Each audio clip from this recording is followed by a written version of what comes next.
Congratulations, you made it to your last training video. Hooray!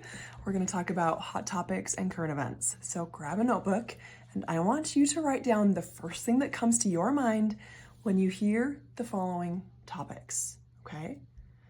Technology, immigration, healthcare, housing, climate change, inclusion, censorship, equality, misinformation, national debt, and unemployment.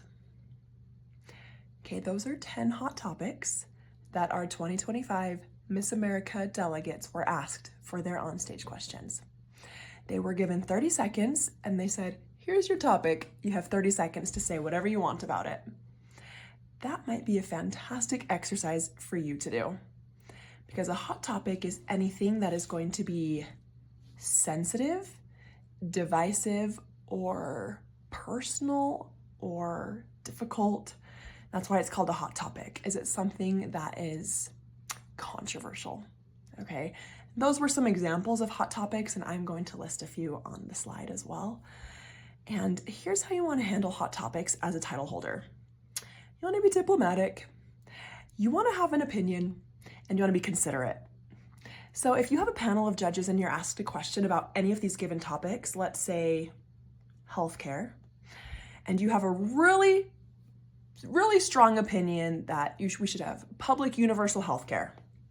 But let's say that someone on the panel feels totally different, okay? Did you know they're not going to judge you whether or not they agree with you? They're only going to judge you on if you have an opinion and how you share that opinion. They're going to see if you can handle it in a diplomatic way to share your opinion in a way that's not going to be offensive or divisive. Because these subjects and many more on hot topics, they can be sensitive because hot topics usually connect to our core values.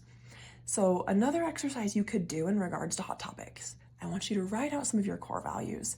The things that you really value are going to shape your opinions in these subjects. So jot down maybe 10 of your core values, and that will help you form your opinions on these, okay? So how do you form an opinion on these difficult subjects? You need to do some research, because if you can research both sides of difficult subjects, then you can begin to see where your opinions lie, okay? And if you're asked a question that you don't have a solid opinion, it's okay to say, I see good points to both sides of this issue. I tend to lean towards this, but this is normally where I stand. You know, you don't have to be gung-ho if you are still forming an opinion, but the judges care that you have put in the work on a subject that might be difficult or current, okay? So that leads me into current events. There's a lot of overlap with current events and hot topics, because a lot of the times current events will happen that can be tied to political parties or issues, and that's why they can arise some tensions and some divisions and become a little bit of a hot button issue. So with current events, same principle applies. Do some research on both sides of the political aisle.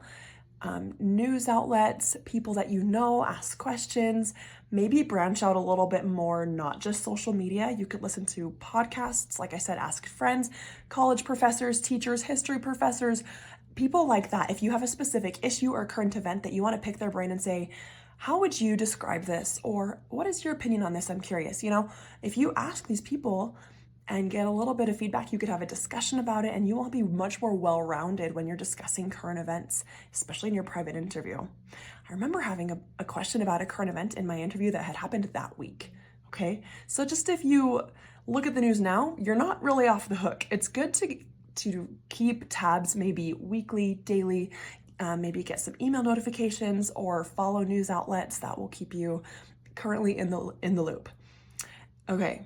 Back to hot topics a little bit, just to tie this all together. I'm going to share a little story about my 3-year-old and his little girlfriend. They were looking at a picture of a unicorn, and my son said, that unicorn looks ridiculous. And his friend got so offended. She started to cry. She said, no, it doesn't. And I had to teach that. I had to have them repeat after me and say, it's okay to have different opinions. And they both said after me, it's okay to have different opinions. But when you have such a strong opinion, it can be hard to see somebody else's point of view. But as a public figure, you need to be able to be a voice for everybody, and you need to be an advocate for people. And it's okay if you pick one side, just make sure that you're being sensitive. Maybe somebody on that judging panel feels differently. Just like my little 3-year-olds, it's okay to have different opinions. Just make sure that you handle it confidently and smoothly and put in some work, and you put that notebook to good use as well. If you have a current event or a difficult topic, take note of it so that you can remember to discuss it later, because maybe it'll come up in your interview. But I will warn you, or I guess not warn you, the judges lately in the Miss America organization don't tend to focus on hot topics in their interview, but you saw on stage, the subjects might come up. So be prepared, do your work. Y'all are amazing.